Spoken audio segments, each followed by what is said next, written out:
There's no games tonight. This is Friday, October 12th as I'm recording this. These are tomorrow night's games. And I want to get the preview done, out of the way, so tomorrow I can just have some fun and relax. Besides, there's a lot to talk about here, and I know you guys can't see what's on the board because it's too much. But luckily, I'm here to describe what is on the board to you, so we're good. And you'll notice Admiral Akbar is back. He's back. Here we go. It's a trap. Detroit is 0-2-2. Looks bad. Boston's 3-1. They look good.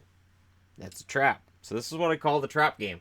And for people who are new to the channel since last season, these are Akbar magnets that were sent to me by a subscriber for games that I decide are a trap. Meaning that this is a game that a good team could take a team with a bad record for granted. And just say, well, we're going to win this one. Larkin leads the way in scoring for the Red Wings with 2 goals and 2 assists. Bertuzzi's got 2 goals and an assist. Cholowski, a goal and 2 assists, missed the last game with injury. Nyquist has 3 assists. Jimmy Howard has a 2.90 goals against and a 910 save percentage. Jonathan Bernier has a 3.1 goals against average and an 875 save percentage. Their power play is clicking at 25%. Their penalty kill at 81.3. And what I'm going to start talking about with special teams soon is those combined scores. So if it's over 100, your special teams are playing well. If it's below 100, your special teams aren't as up to snuff as you probably want them to be. On the Boston side of things, Bergeron leads the way in scoring with 5 goals and 3 assists. That's why Boston's 3-1, because of guys like Bergie. Marchand, 1 goal and 7 assists, or Marchand. Pasternak, 4 goals and 2 assists. Charlie McAvoy has 4 assists. And there are 3 players after that with 2 goals and 1 assist for Boston. So the scoring's been nicely spread out. DeBrusk has to get on the board. Halak has a 1.18 goals against average, a 968-61 save percentage. 961, that's pretty good. And Tuukka Rask, 5.52 goals against, 840 save percentage. I would imagine Rask will play tomorrow, which might work to Detroit's benefit. 44.4% power play, 69.2% penalty kill. Power play is great for Boston, the penalty kill, and got to pick it up. I know it's only 4 games into the season, but we'll see how much these trends continue throughout the season. I honestly think Boston should win this, but it is a trap for a reason. I have Akbar on the board for very good reason in that one. Vancouver. Boy, I could have put this as a trap game if Florida had held that lead last night. If Florida held their lead and Tampa held their lead, Vancouver would be 1-3 and Florida would be 1-0-1. We'd be talking about how Florida's off to a decent start, but instead, Vancouver's at 2-2 and Florida's at 0-1-1. Vancouver with that win last night. Pettersson plays a role in that, has 4 goals and 3 assists. Edler's next on the score sheet with 4 assists. And there are 3 players with 2 goals and 1 assist after that, including Bo Horvat. Markstrom has a 4.02 goals against and an 833 save percentage. Nilsson from last night has a goals against average of 1 and a save percentage of 971. And he helped steal that game last night. Their power play is clicking at 26.7%. Their penalty kill at 75%. Anything below 80 is problematic. Just like anything below 20 on your power play, you're going to want to work on it. Because your top team in the league last year, I believe Pittsburgh, had a 26.2% power play. Something along those lines. On the Florida side of things, and again, they're 0-1-1, and they've only played 2 games. This is their 3rd. Dadonov has a goal and 2 assists. Barkov has 1 goal and 1 assist. And then there are 7 players with 1 point after that. 7. Luongo hasn't been seen with injury. He's still out. His goals against is at 0. Save percentage at 1,000. Reimer, 3.96 goals against average and an 875 save percentage. Power play, 0. That's problematic. Penalty kill, 66.7%. And there are a lot of teams that are at a 0 on power play. And I had thought about mentioning that in the news and notes video I did this morning. But, there's only so much that I can just throw up on the board. I don't want to make too much of early struggles, but this is a good example of how Vancouver's got a penalty kill at 75%. Florida's got a power play at 0. They can take advantage of a poor penalty kill from Vancouver, maybe. And it's a penalty kill that's tough to map out, and maybe it's because Jay Beagle is getting used to being a Vancouver Canuck after so long in Washington, but he was brought in to help that penalty kill and to help them right that ship. We'll see if it improves when Antoine Roussel starts playing, but I haven't heard any kind of timeline with him yet, and I'm officially to the point where I'm concerned. Next up, Anaheim 3-0-1, Dallas 2-1. This is going to be a fun game. I can't wait to watch this, and I mean that. Both teams have shown early on that they're kind of set and good to go. Dallas is going to be looking to overcome that last result. That loss at home against Toronto. And I know Toronto has this incredible offense, blah blah blah. Fine, great. But Dallas was supposed to have the goaltending and the defense to control that, and they just didn't. Anaheim at their 3-0-1 record, Silverberg leads the way with a goal and 4 assists. Maxime Comtois, who's been very, very productive and noticeable in any game so far, 2 goals and 1 assist. Henrique and Raquel have a goal and 2 assists for the Ducks as well. Gibson is the only one who's made an appearance in net so far. 1.44 goals against, 955 save percentage. This might be a point where they could put in Miller. 18.2 is their power play, and 91.7 is their penalty kill. So their penalty kill looks pretty good, and the power play, not bad either. And that helps you get to 3-0-1 as well. And that 955 for Gibson. Anybody who has heard me talk about Gibson says, well, Gibson's been good, but he hasn't been as good as so-and-so. You haven't watched Gibson then this year. The guy is in his zone. And I don't know how long it's going to last, but the guy's in his zone.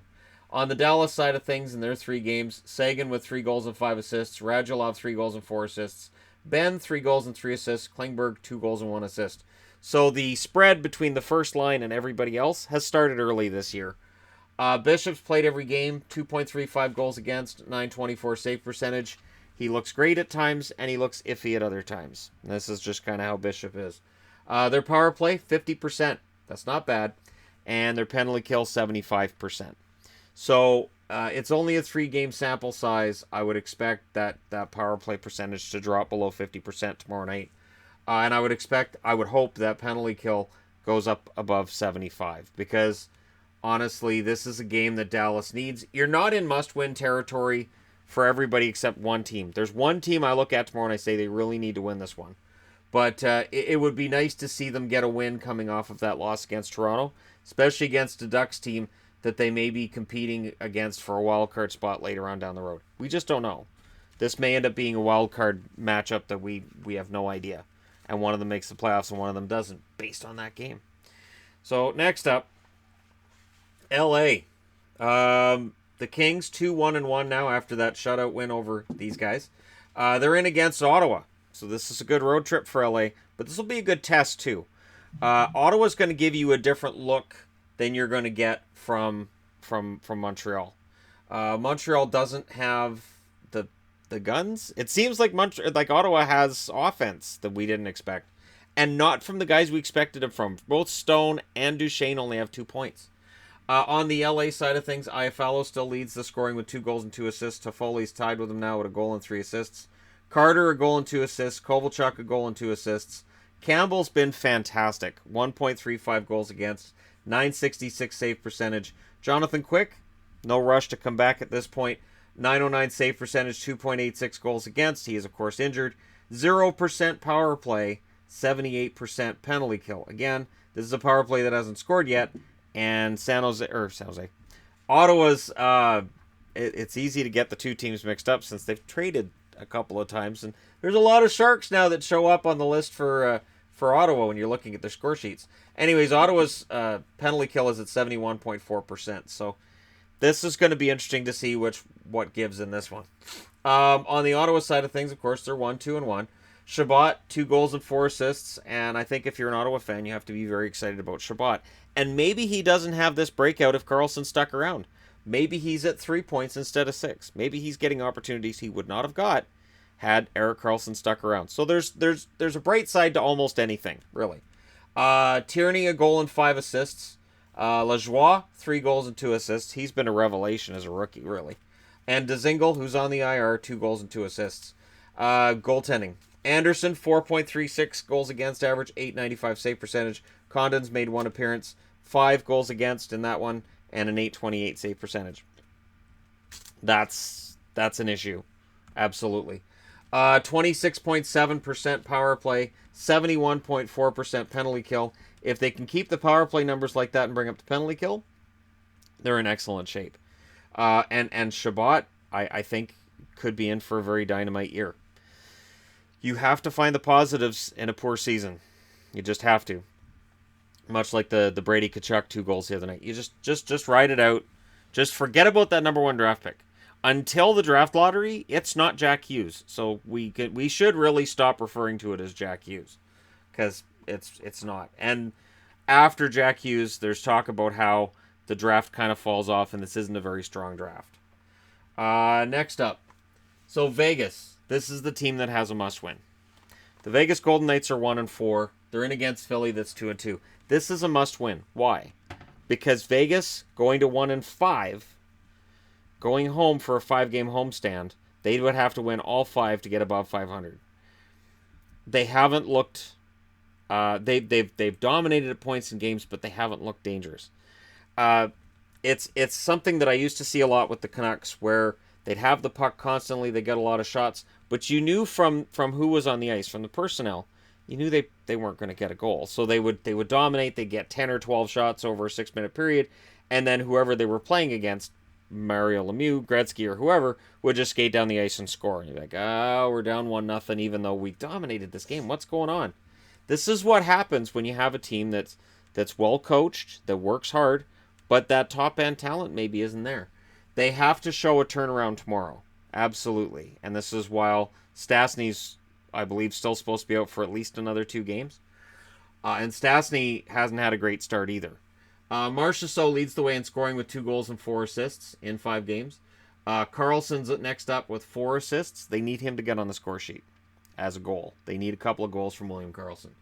And then Smith, 2 goals and no assists for Riley Smith. He needs to be a more consistent offensive threat for them. And then there's 8 players with 1 point, which means those players project to about a 15-point season. If you project 5 games over 82, it'd be about 15, 16, maybe 17 points. It's not, the scoring is not there for them at all. Subban, 2.70 goals against average, 870 save percentage, and Fleury, 3.94 goals against, 846 save percentage. These numbers are much lower than last year at this time. Much, much lower. Their power play, 0. Their penalty kill, 69.2%. Both of those numbers have to change. You can't have a 0 power play through 5 games. That to me shows just how desperately this team really needed Erik Karlsson, I think, more than San Jose. San Jose, I think, will do very well with Karlsson. He's got 3 assists for them now. I think it's going to be a good season once San Jose gets it all figured out. But I really think Erik Karlsson was needed by Vegas. On the Philly side of things, yeah, there's a team playing against them. I apologize to Flyers fans right now. Voracek, 2 goals and 6 assists. He's had a great start. Giroux, 1 goal and 5 assists. Simmons, 5 goals and 1 assist. And Gudas with 4 points. You go, Rodko. Pickard, 4.0 goals against, 886 save percentage. Elliott, 4.69 goals against, 869 save percentage. Their power play is a robust 25% through 4 games. And their penalty kill, a not robust 68.4%. I mean, it adds up to over 100%, though. That's the thing. So their power play is pretty solid, and their penalty kill, well, it could use some help. But hey, look who's in town, Vegas, the team that hasn't scored on the power play yet. So something's got to give here. Either Philly's going to have some great power play numbers coming into their next game after shutting out Vegas, or Vegas is going to get on the board on the power play and finally get something going. It's a lot of it's momentum. I think there's confidence going on. And with Philly being 500 after taking that 8-2 drubbing, they have to feel good right now, but you have to win this game. So it's a must-win for Vegas, but honestly, Philly needs to take advantage of this. This is a team that's weak on confidence right now and on ability to put the puck in the net.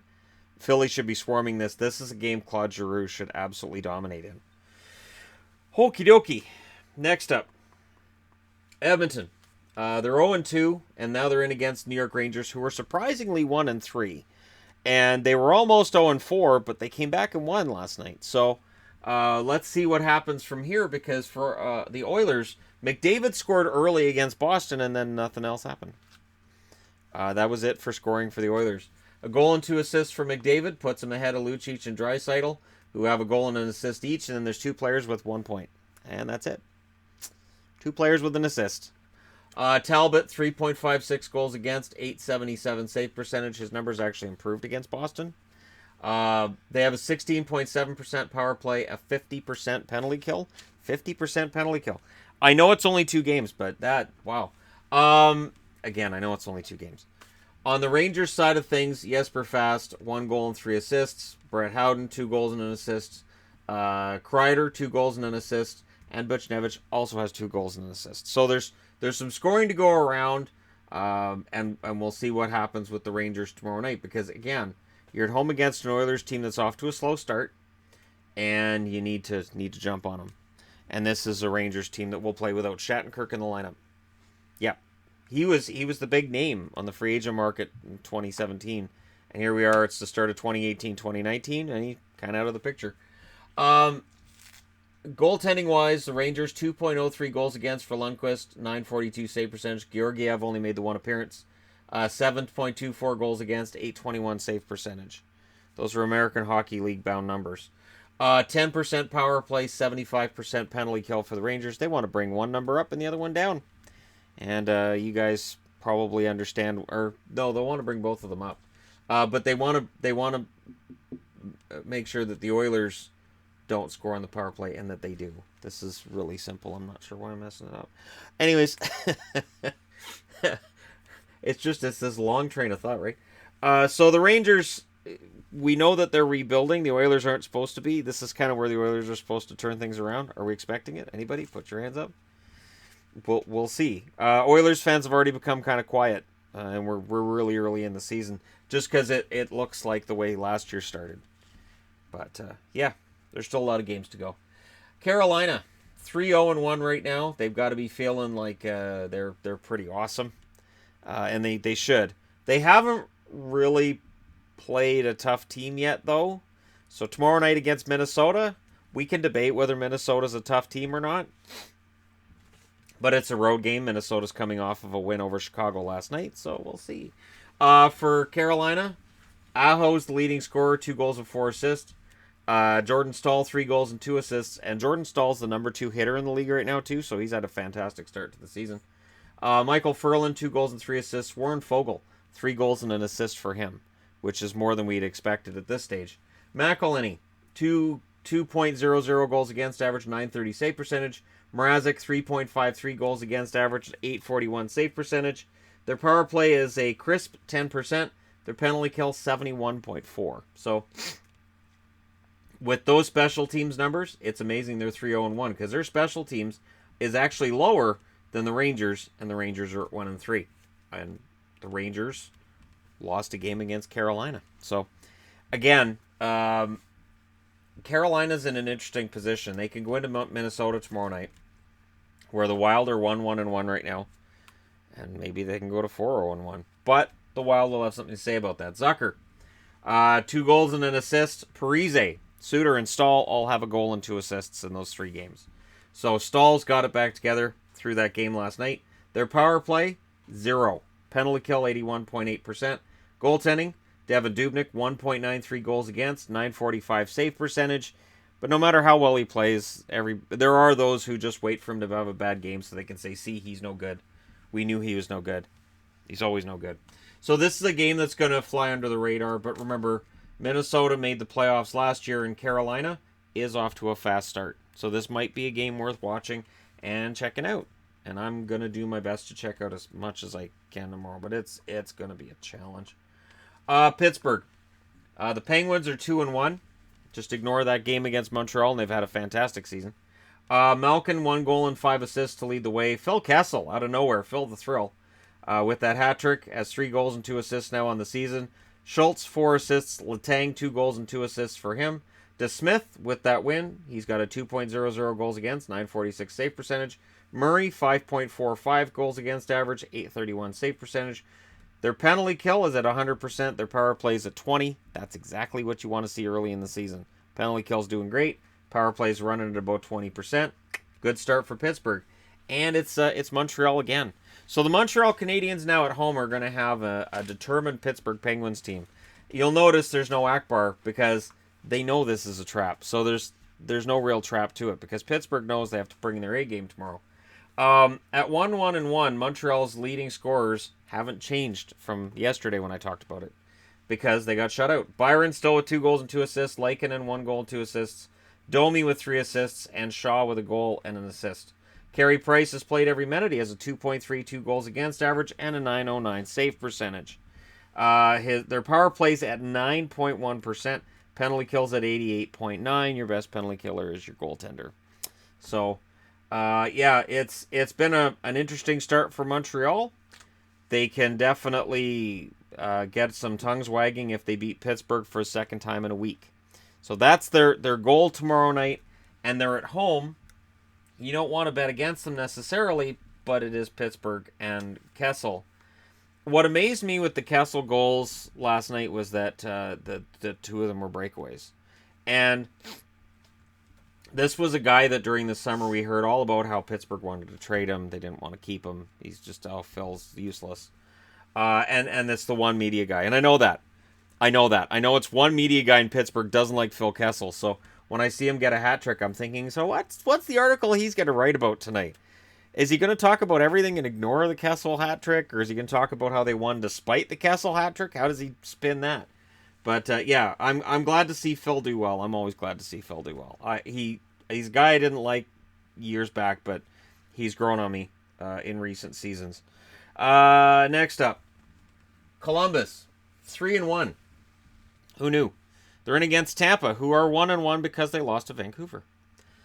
That was supposed to be a gimme. You got Vancouver at home. You got to win. You didn't? What happened? Columbus, 3-1. Panarin, 4 goals and 3 assists. Atkinson and Foligno both have 2 goals and 2 assists. And Dubois, a goal and 2 assists to be 4th on their scoring. Bobrovsky, 2.52 goals against, 919 save percentage. Korpisalo, who was in net last night, 2.95 goals against, 902 save percentage. What matters? Wins. Wins matter. Therefore, Korpisalo with the win. Played pretty well when he had to. 22.2 percentage on power play. Yeah, they got 22.2% on the power play. Good on them. 2 for 9 so far. And 80% on the penalty kill. So that's above 100. That's pretty good. Tampa, less to be happy with. Point and Cirelli have the goals. They have 2 goals scored in 2 games. And one question I was asking myself last night was, how long does this go before we start talking about Stamkos not getting on the board? Or Kucherov? Does it take that long? Are they talking about it already? Be interesting. There are three players with an assist, 2 with a goal, and that's it for Tampa. And that's not Kucherov or Stamkos. They have nothing. Vasilevsky, 1.46 goals against and a 957 save percentage, is rewarded with a 500 record. No power play goals for them, and their penalty kill has at least been 100%. So their penalty kills look pretty good. That's an upside thing. And honestly, this is one of those games that looks like, Tampa should find the back of the net. They should click. They should get it together because they have to see what Toronto and Boston are doing and say, okay, we've got to get ourselves straightened out. The problem is they haven't yet. And if you're a Columbus fan, tomorrow could potentially be a good night because Columbus has played well. That comeback against Florida, I know it's Florida. People are going to say, oh, they're not a playoff team. But it was impressive. And it was impressive how they shut them down. And I would expect to see Bobrovsky tomorrow night. And I think that'll be fun. Bobrovsky against Vasilevsky, that'll be fun. Toronto and Washington. So as I said, I'm doing a live stream tomorrow night, and I for patrons at $5 and up because I haven't done that for a while with them.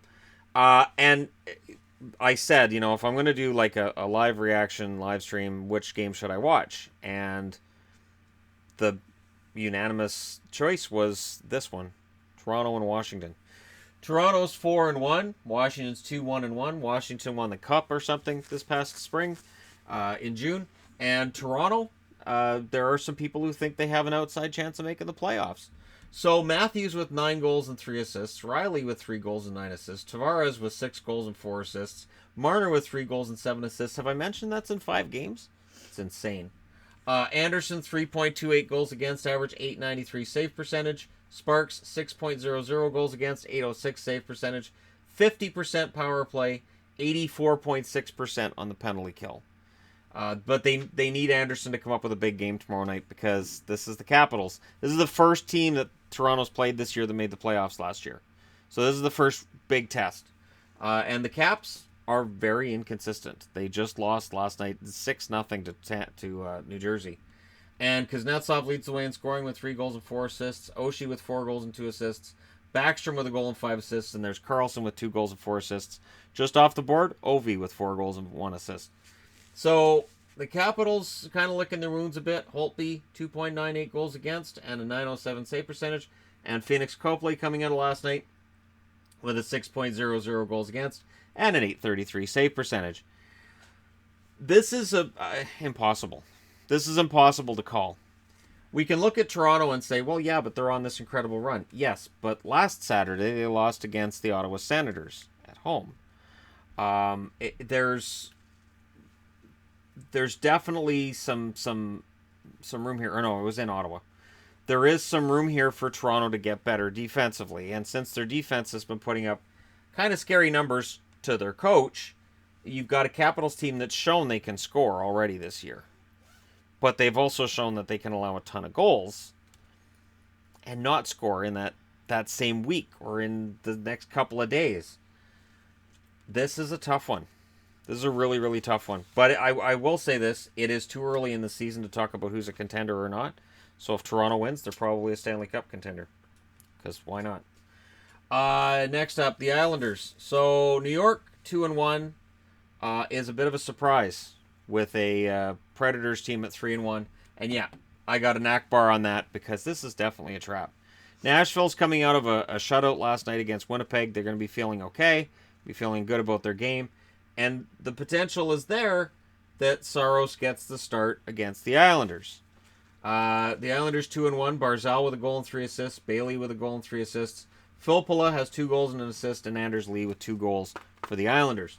Leonard, 0.00 goals against, a 1,000 save percentage from that shutout. And Greiss, 2.52 goals against and a 928 save percentage. Their penalty kill, 100%. Power play, 27.3%. This team is good. They're better than they were expected. It's really early. They have every reason in the world to think that they'll probably fall back. On the Nashville side, Arvidsson 2 goals and an assist, Ellis with 3 assists, and 4 other players with a goal and 2 assists. So nobody on Nashville with a point per game. Rinne, 1.67 goals against, 946 save percentage. Saros, 3.00 goals against, 897 save percentage. Nashville, they're one of those teams that's pitching a 0, a goose egg for the power play, and a 72.7% penalty kill, which means it's remarkable that they're 3-1 with those kinds of special teams numbers. And that's not really sustainable over a long period of time. A 0 is going to be hard to maintain anyways. But 72.7% won't get it done either. And the Islanders are more efficient than I think maybe we'd expected. I think Barry Trotz's influence is being seen both in Washington and in New York. I think some of these lapses by Washington, maybe they don't happen if Trotz was still there. And maybe Trotz will guide the Islanders to a better record than any of us thought he might. So next up, St. Louis. They're 1-1-1. They're against Chicago, who are 2-0-2. The record Chicago's put up so far, it reminds me of Ottawa, how they started the season last year. They just wouldn't lose in regulation. They kept losing here and there, but they were scoring a bunch of goals.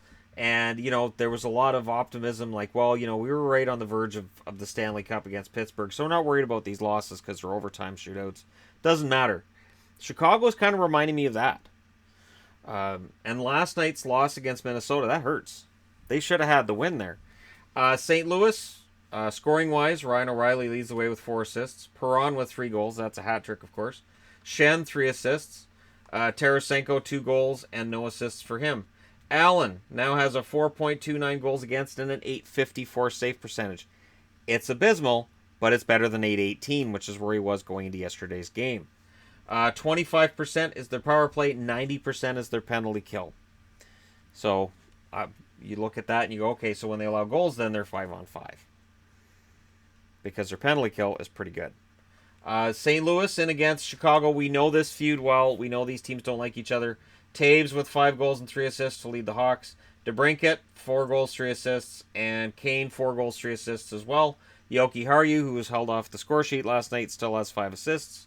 Cam Ward, 4.41 goals against, 867 save percentage. Might this be time to bring in the backup? Maybe, just maybe. But Ward still, he doesn't lost in regulation, so maybe you stay with Ward. I don't know. 6.7% power play, 69.2% penalty kill. Those numbers are both scary. But Chicago, everything's fine because they haven't lost in regulation yet. Right? Right. And of course, they're all waiting with bated breath for next Friday, when that would be the earliest that Corey Crawford can come back and make an appearance for the team. And at that point, we'll get an idea probably of where Chicago really is. So if Crawford isn't Crawford, and if he puts up numbers similar to Ward's, especially after such a long layoff, it might be another long year for Chicago. But we're still a ways out from seeing that. Next up, Buffalo. They're 2-2. So they were above 500 for the first time in years and fell right back down to it. But they can get above it again by winning in Arizona, which sounds easy when you look at Arizona. They only have 2 goals to speak for themselves. Buffalo, 2-2. Eichel with 3 goals and an assist. Sherry with 2 goals and an assist. And then 3 players with 2 assists. Hutton has played every game. He has a 3.06 goals against and a 912 save percentage. 20% on the power play, 70% on the penalty kill for Buffalo. On the Arizona side of things, Richardson and Strome have the goals, and 4 players have assists. Ranta, 1.96 goals against, 914 save percentage. Their power play, 11%, which is better than the 0 they had going into that last game. And their power play still at 100. So this is one of those games where it's 2 of the worst teams from last year. 2 of the worst organizations for the last 5 years in terms of their results.